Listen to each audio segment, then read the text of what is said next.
kuna watu wengine wako huko kwa mitandao hawataki sana tuseme haya mama. Ladies and gentlemen, welcome back to Hesbon TV guys. Don't try to swipe up this video. Hey, mambo yameweza kuchemka hapa nchini Kenya after Rigathi Gachagua kumtusi William Samoei Arap Ruto kwamba amekonda sana. Unaona watazamaji wangu kwamba hakuli yuko tu na mawazo mengi, the president of the Republic of Kenya. Haya ndiyo Gachagua alikuwa akiweza kuzungumza kwamba Gachagua haya ni maneno ambayo William Samoei Arap Ruto alikuwa akiweza kuzungumza pale Mount Elgon, ni kwamba Gachagua awache ujinga na matusi, kwani yeye huwa ananilisha ndio aseme nimekonda mpaka kwa masikio. Unaona watazamaji wangu, I will never hand power to useless people.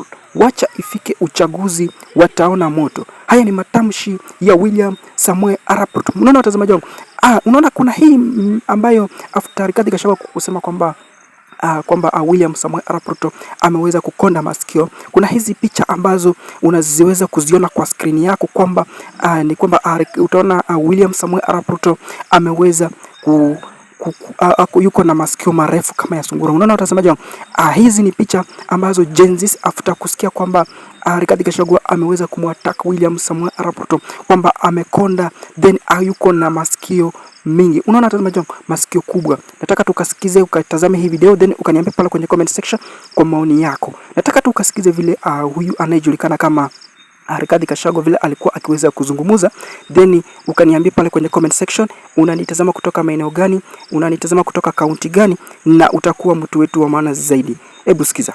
Si umeona amekonda mpaka masikio imekuja juu? Ati wanasema unaona ule William Ruto halali amekonda.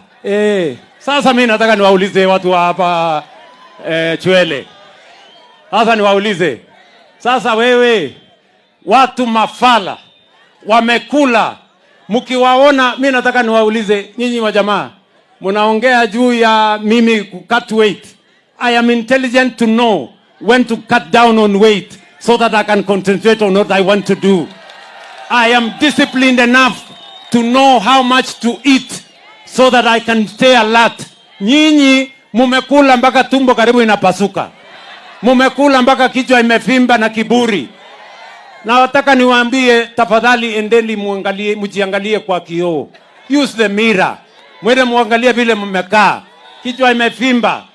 Tumbo ndio hiyo karibu inararua mashati.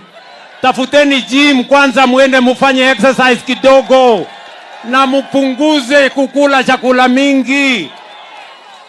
Ndio muache kulala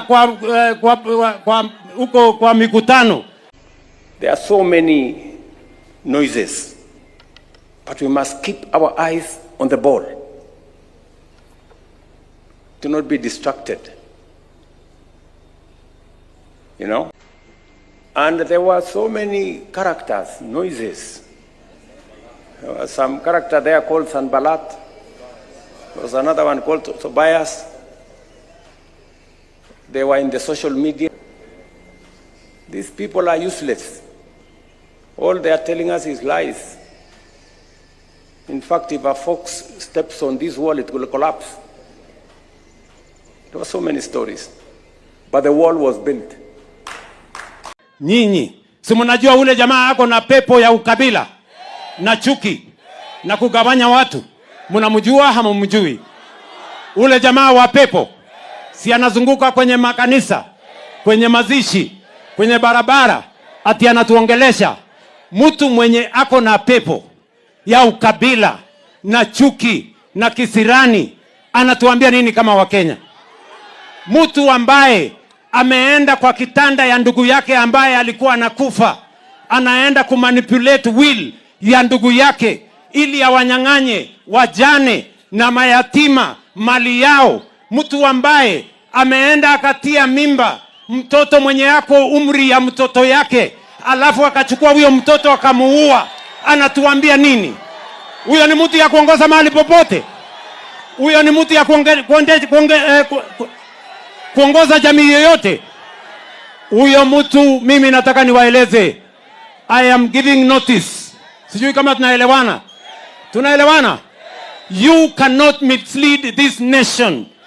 A character who has no morals, a character who has gone to manipulate the will of his brother, to disenfranchise, to disinherit widows and orphans, and he wants to give us a lecture about stealing. You cold-blooded thief, you cold-blooded thief, stealing from your own brother, stealing from orphans, stealing. In this country, sometimes we take matters of life and death